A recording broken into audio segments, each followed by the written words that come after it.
This is for the book lovers. I'm Nabwire. And I'm Marcella. Welcome and welcome back to Bookish Banter. So today we'll be speaking about the part 2 of Confessions of Nairobi Men by Joan Thatiah. This is the second part, as mentioned. Yeah, so it's basically a continuation of true stories that Nairobi men have undergone and just why they are the way they are, and just a little bit of information about how they react to situations and all that. So we'll just be diving deep. It's a very, very heavy book. So Intense. yeah, before we get into it, let's just sip our Coca-Cola. Coca-Cola. Cheers. Okay. So Marcella, for you, what stood out the most in this book? Like which story? I know every story was just a lot and very heavy, but which one stood out the most for you? Okay, so there's this story. I'll just say it's in the last chapter 11, time of birth, time of death. It basically, there's a lot of themes in this particular story, but there's a lot about, I think, childbirth and grief. I'll just jump into the last part of what exactly shocked me was the fact that this guy lost this wife and how he handled the loss, because based on his story and how the author comes, builds up the story and shows how this guy is going through trauma and whatnot.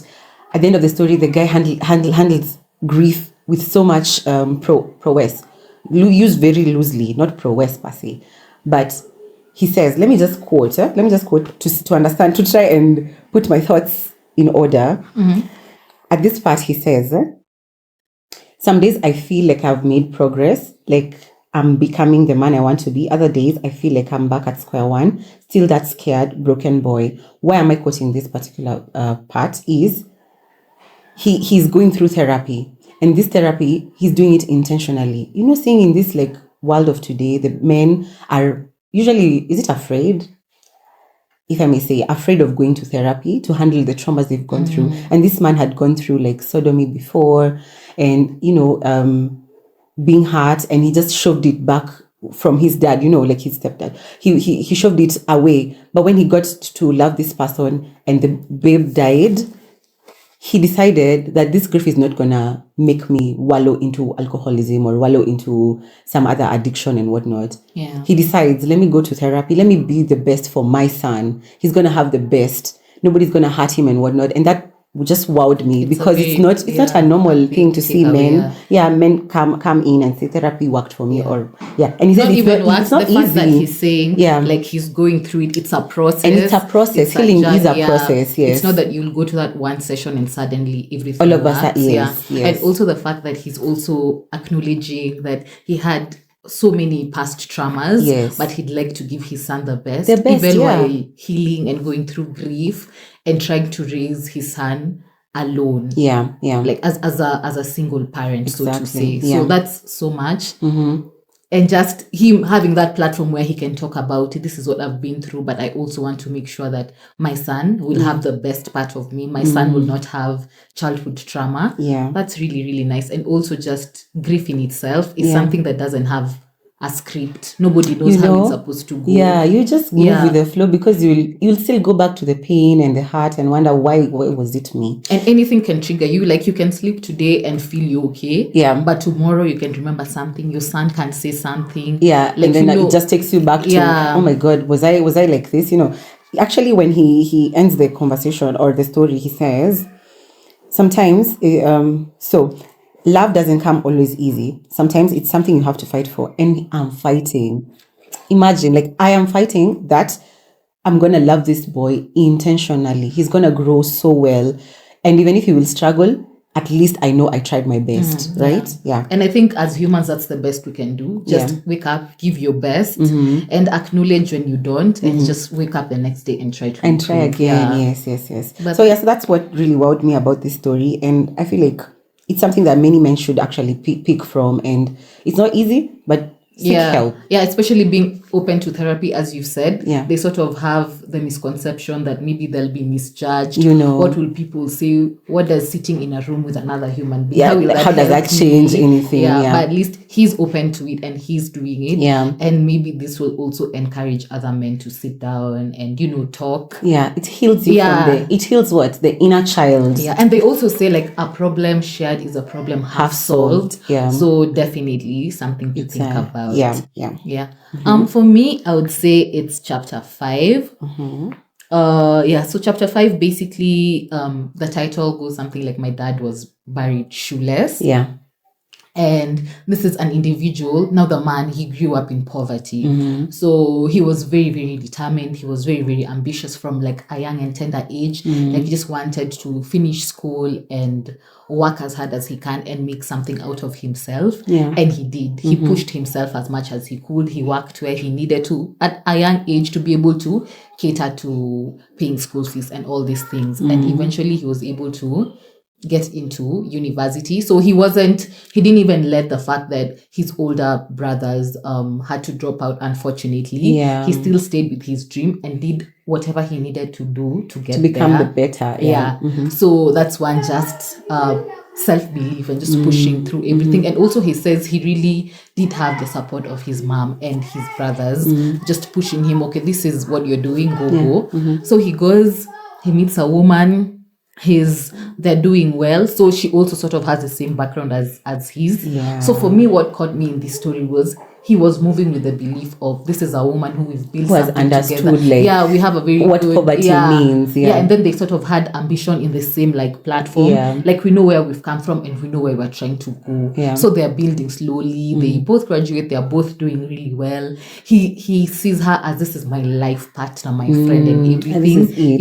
And then he gets kidnapped one day, and then the DCI people are telling him, "Oh, we just saved your life." First of all, kidnap, whether it's like a prank or whatever, it's just not something that you wake up and prep for. So that in itself was a shock. But being told that somebody is planning to have you killed, and when you think, I'm sure in his head he would have mentioned like 10 people before he mentioned his wife. Yeah, because he knew this. Because this is my ride or die.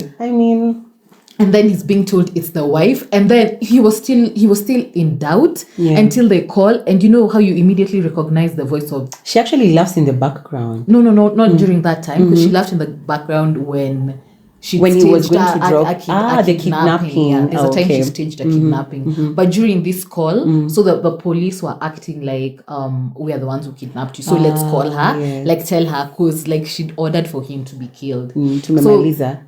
Immediately she picks up the phone and she's like, is it done? And she can just hear, Yani, this was the confirmation of, for real, you guys are not lying. There was no we're just kidding. No, really. She wanted to kill me. The husband. Yeah. And I think for me, what got me was even by the time he was ending the story, because there was that scenario, as you said, where he got a call, she's been kidnapped, she was told to raise $500,000, which he did, but amongst the ransom calls and everything, he had her laugh in the background. But you know how you question yourself and you don't have another witness to ask.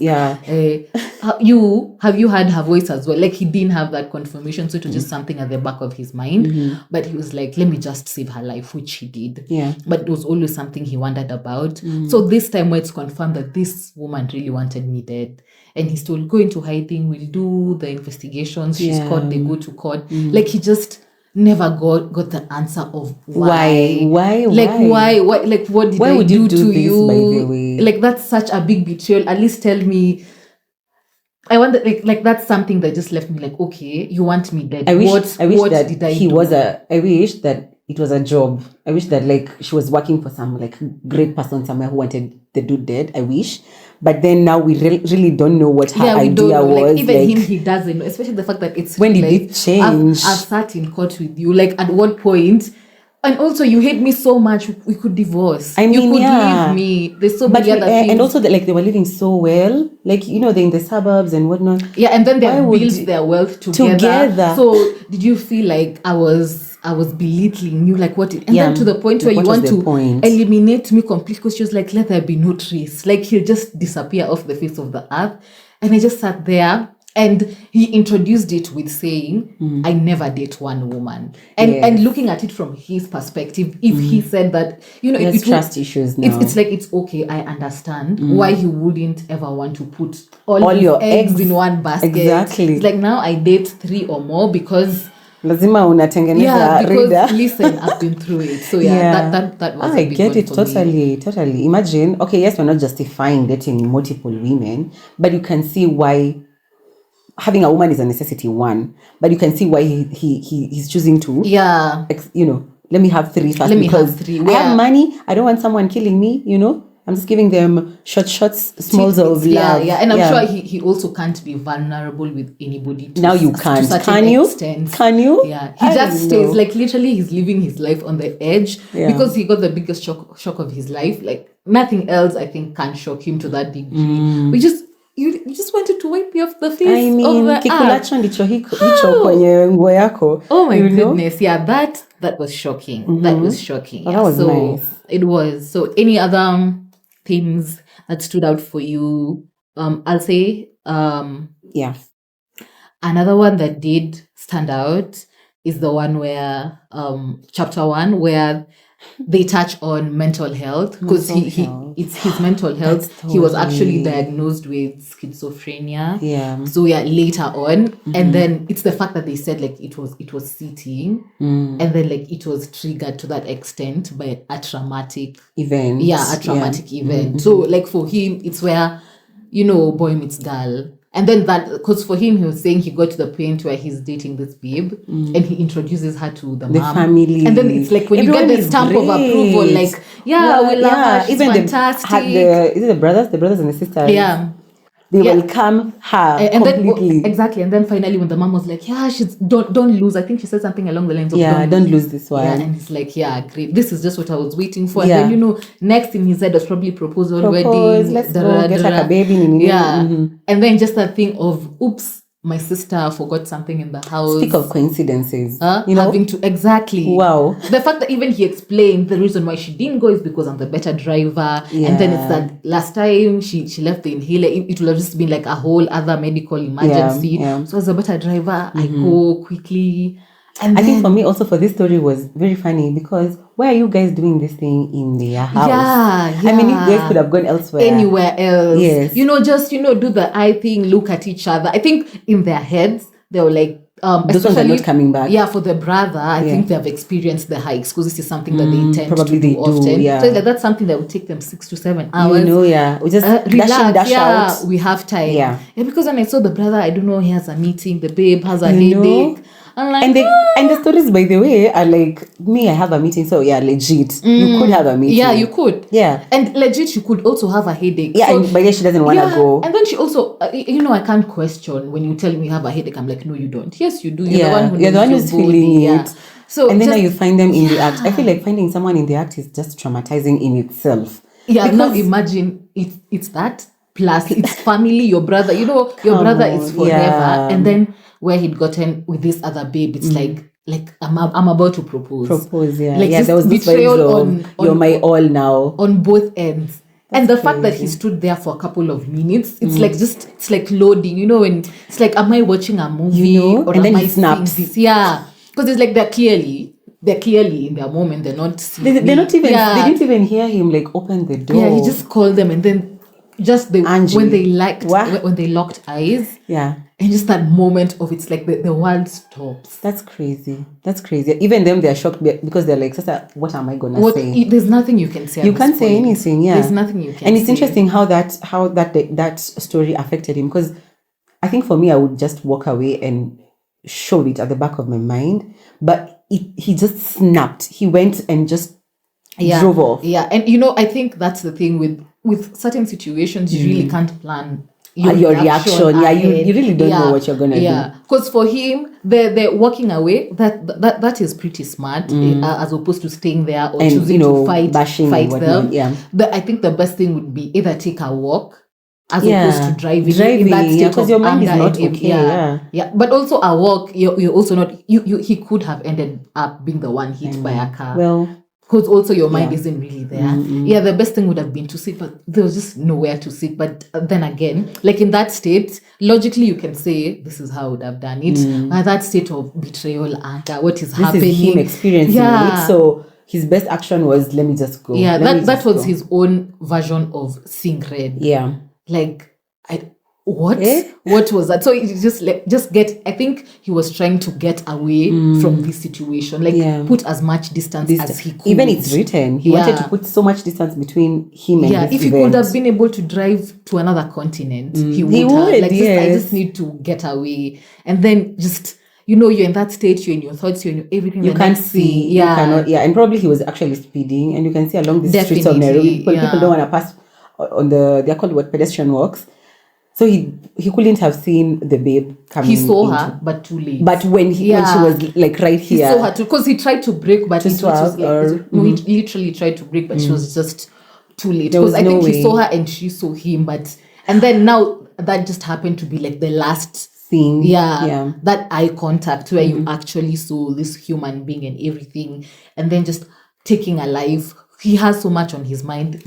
More is added, and then just how people react to the scene as well. Because also, this is where even like there were. Is it Watu wa Boda Boda? Yeah, Watu wa Boda Boda. They're like there, and because he saw it, he felt the guilt. He knew what he did. He didn't even run off. He didn't even think about running off. It was like, I did it. Like he sat there and he sat in his guilt.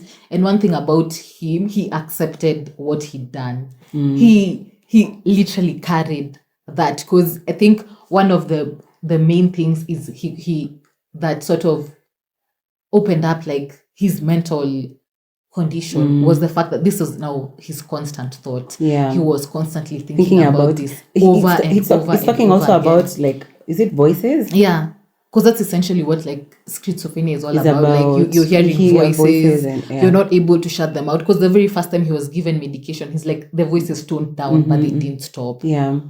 So over and over again. Even there was a time did he have like a sort of, is it like a surgery or something in hospital where he was given like medication, and for that, for a very short while it stopped. But it came back. So he has lucid moments now where he's a bit okay. His mom is renting his house now, so he fell apart, but he has moments where he's okay, but also he has moments where this he can never forget the last image of seeing this babe. But he's slowly being able to manage like the voices now, the condition, because now it's something that is forever. So he's slowly managing. Also just getting to the point where he had his mom say one day that yeni mwenda wazimu, and he's like, he didn't say much of it. Like, okay, and just the fact that, a family is family. So, because he did say the brother and the sisters are there for him from a distance, because sometimes he just snaps. Yeah. So he just has like those moments, but like with a few years, he's learned to sort of manage his condition. Yeah. Okay. Yeah. Okay. So also in that regard, I also wanted to mention, I don't know if it's the other book, the part 1, where you can see how anger really drives people to doing like serious mentally unstable stuff, right? I can't remember which story. The one for the bottle. The bottle is here, right? No. The one for a babe threw a bottle at the other babe. That's for the women. For the women. Now you see, like, now my thought here is about how anger, how all of us don't know how to manage anger in those moments where you're like, I'm so mad at someone, I could kill someone. That's a joke, you'd say, but then imagine, like, in a split of a second, you can't kill someone. Look at this guy. He didn't know he killed someone, and it's bad, yes, but anger also is something that probably should also be brought into maybe even school. How do we deal with anger? Usually like anger management classes. Like, who wants to go to anger management classes and admit that, oh my God, I have anger There's issues? People who do, because honestly their anger is so bad. Extreme. Their anger is so bad. And there's people who, because you'll find people where you take a mental note of, let me count 1 to 10. Yeah. Let me do this, because you know how you're gonna you might react. Even just like, I'll say like a club setup. You know how we can, like, especially men, they're so rowdy, and then suddenly you're fighting, you pick up a bottle. Yeah. Such a a quick act can end up ending a life, then such things. Yeah. So I know I'm that type of person. I know that if somebody disrespected my woman, I'd do this. Yeah. So because they know that, they are aware to the point of let me breathe, let me go there.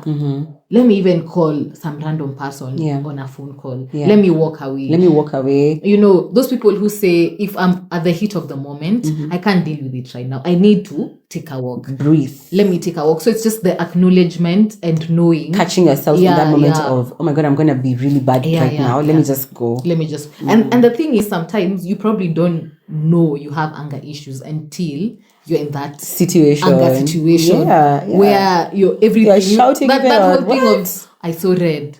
Yeah, that one. Yeah, so for which other one, like which theme stood out for you? Okay. Yes. I don't know if we should discuss that one like as the last one, the woman of God. Okay, yeah, we can definitely finish with that. Yeah. But in the meantime, we can talk about the raped child. Oh, yes. The raped child, then the body. So, because in most instances, rape is usually, like, we've had it from the perspective of women. I think because women are more vocal, they'll speak about those situations. Yeah. But with rape, not from the perspective of the rapist, but from the perspective of the raped child, which in this case is yeah. So I feel like that one is also a heavier one, especially the part where you just quoted it to me, where when the mom was on her deathbed. Yeah, she got cancer, and I'm sure the mom did not really necessarily want to hate this child. Exactly. Right? Yeah. But yes, the one I quoted was, she says that every time she looks at this child, she sees this perpetrator. And it's not her fault, really, because it happened, and it's something you were just born out of rape, right? Yeah. And you see now he's grown all his life feeling dejected and put aside. Yeah.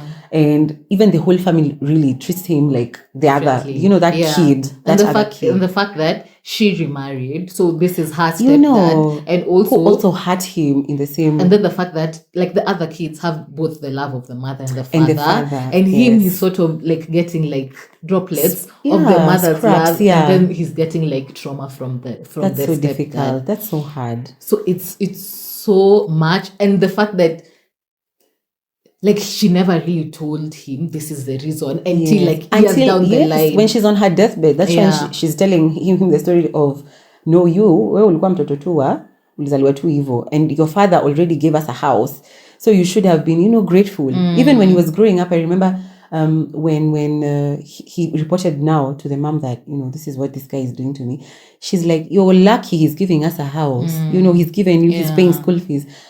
I mean, as mothers also, like, kids don't know things. Yeah, that's true. Embrace, because if this man is hurting me, why are you not here to go with me through this process? Why are you not defending? And like, it's like you almost, I'm supposed to take this pain because he's doing something for me. But maybe the mother was like, she can't get any other life outside besides the love of this particular man. And also that comes back to self-esteem. And as women, like, are we really, do you think you're worthy of love? Now that you're being given also scraps of love, you want your child to also get scraps of love. And this guy, okay, yes, he has money, he's giving your children, the boy is in school, he's going to boarding school now, it's off of your mind and whatnot. But to what end? Now see. Yeah, I think just as you said it, like, mothers, like, I think at that point, especially where this is not this other man's biological child, because there's the parents who just go above and beyond. There are step parents who are just in this 100. And then there's like step parents who just, it's like they're punishing this child for not being their own. Yeah. I feel like as the mother, because you went ahead and you had this child, like, you should just try and be there for them, believe them if they say this is what they're going, because this is trauma that stuck with him. Like, he's always consistently asking himself, why doesn't my mom love me first? And then secondly, why does this man who I'm supposed to call dad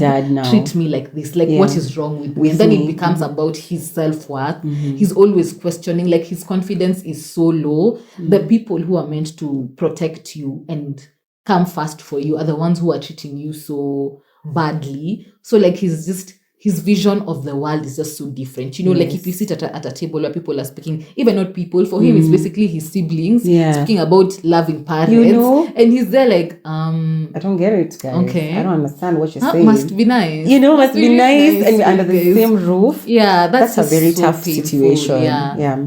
It's so sad, by the way, but it is what it is. It is. Let's talk about the body. The body, oh God. This thing of being a middle income earner. But what is it? Is it peer pressure of wanting to live a certain life? No. But you see, I think it's basically that whole thing of living beyond your means. But now you're living beyond your means to impress another person. Her babe. Who even doesn't care about you like in the least. I don't think there was love there. She's like, Mimi, I'm an Instagram buddy. You're either giving me this kind of life or you're giving me this kind of life. There's no other choice. Like she made it like really clear. It was very clear. Yeah, for me, you have to provide. And I think the guy just couldn't take the L. Yeah, and the guy also, I remember him saying that this girl, by the way, I'm Zoea, that kind of life. So why can't I provide? So I'm going to provide. I'm going to take all the loans there is on this earth. Yes. But you see, if you wanted to, he would. Because I mean, this guy. That's how we're going to wrap up. Is that something I would recommend? Definitely no. Don't overdo it like that. I think there's this thing they say. You need to date somebody who you sort of align with, not even just financially, but also where you're not trying to either change them or change yourself. Yeah. Now, in this particular instance, he was changing himself so much that he's going into debt. He's taking loans. Anaanza deals in Guinea, fraud. Like, how do you take a loan to take a babe to Mombasa? Come on. He's doing too much, but I think he wanted that, like, like you see that body. Yeah. Ni wangu.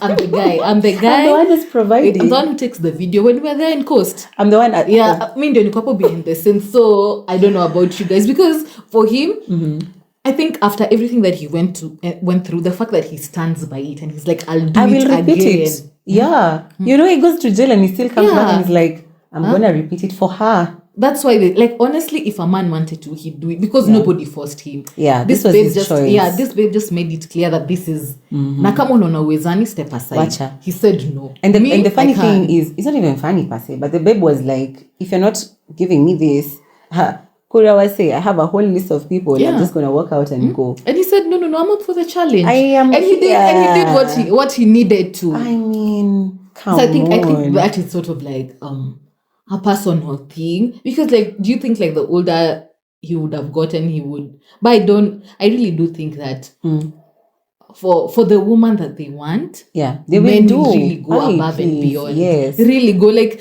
that's the guy who that deal he'll get into whatever he will do whatever it takes. But he will do whatever he needs. Whatever it takes, whatever it takes. So so just keep that at the back of your mind when you're told you're too much. There's someone who definitely will foot the bill. So just keep. So maybe don't lower your standards. If those are your standards, they're your standards. And also for the men, I mean, this guy is a bank teller. Come on, live within your. Come on, Toyota, you're driving. Just imagine Tosheka na Toyota. But imagine the thing is, this guy, nobody forced him. He wanted to do this, and he says, "I will do it again." Yeah, I mean, the audacity. Because for you to sit down and say, because after sitting and going to jail, you can say, okay, you know what? I'll never do that. But for him to stand by it, yes. If I want that body, I can get that body. Yeah. Nobody's gonna tell me otherwise. I'm not gonna. Asponyo is gonna come and take my body. No, Mimi Niko. Yeah. But he went to look for the baby and he never found her. Yeah, as in she moved on, but essentially, if he spots another one, Pale IG streets, same. DM, taking loans. Okay, gosh, that was a nice one also. Yes, so we can conclude with that. With the religion, that's chapter 6. Chapter 6 was a really, really heavy one. Like, that's a lot. Especially, I'll say like, people who lie. I don't know about her ministry, but people who just do too much in the name of God. Like, they don't actually have that thing of, like, personally, actually have that thing of utapigwa na radi. I'm like, lie about anything else. It's actually in the Bible. Yeah, like fear the Lord. Is gonna find you. Like, lie about anything else, but don't, those ones of... Yeah. You know what happens when you're being told, utaona pastor baada ya inaitwa service. How do you call service in Swahili? Baada ya ibada. Utaona, you'll come and see the nani afterwards. What happens in those rooms? What exactly happens? Because I'll say there is legit men of God who maybe they come here, they pray for you, give you Bible verses, such things, and then there's those ones who just have like maliciousness. Because i.e., for example, this woman of God driving big car. A man comes to you in desperation of a job to be able to provide for his family, and then her solution is, there's a job, we'll give it to you, like you have good experience, but the catch is, but you also have to be able to service me. And this Imagine. guy mentioned it in the context of, I'm trying to provide for my family, meaning I have like a wife and a kid. Yeah. And she's just there like, I mentioned to you the clause that you need to do. I mean, these are terms of work. This is the contract. So are you signing it or and not? Then her nonchalance of, it's either you're taking it or not. Yeah. It's up to you. It means obviously that this particular church is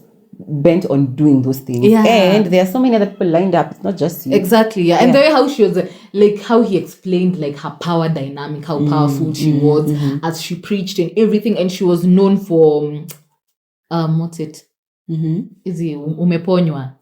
Miracles. Yeah. She's known like if you go pray to her, everything is done. And then this is what you're doing at your back office. Give them 50 bob, right? Even when he said no the first time, we were just looking at him like, I know you'll be back. You'll be back. Yeah, so I don't do these things, and then life humbles you, and you're like, now I need a job. My wife is not here, so what can I do now? Yeah, and he did go back because of circumstances, and she's literally a dominant, like dominant 50 Shades submissive, because he's a submissive and she's dominant of. I bet he didn't know he was a sub. But now in this context, eventually I think he dawned on him, you're a submissive, she's a dominant. Yeah. Well, like he even says like he owns her, like power. You know that whole dominatrix thing where she has the power. Sorry, like he's basically you can't speak until you're spoken to. Don't interrupt me. He actually likes it. And then the king of humiliation. Like basically, I want you to always remember that you're under me. I am the one with the power. Oof.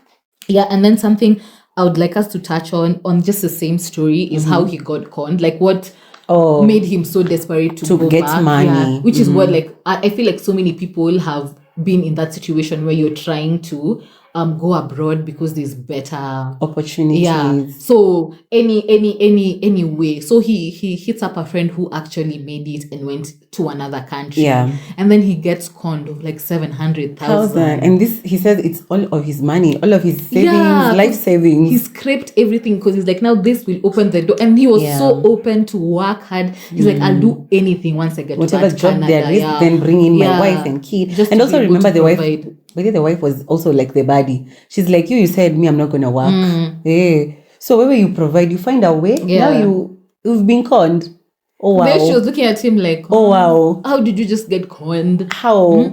I thought you were smart enough. Okay, she didn't say that, but she thought it. She definitely thought it. Yeah, so that's just something that as we're out there and chasing opportunities, I think we just need to have that suspicion. Don't trust people because I was thinking like, was the friend in on the deal? Or did this guy just because how do you say me mine worked out and I used this agent? Yeah, and then why is he not picking my phones? But then also it was very suspicious because of how he was dressed with the blings and the suit and what I thought. That was my first thought when they explained his outward appearance was, you seem to legit.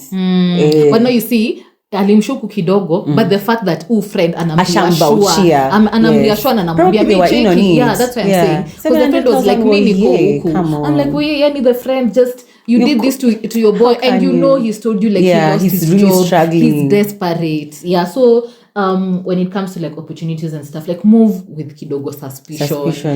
Just be like at least one leg in, one leg out, just in case this one doesn't pan out, because sometimes we're so desperate, but that desperation, that pain of losing all that money and now you're here with the woman of God. Hey. But then probably it was God ordained.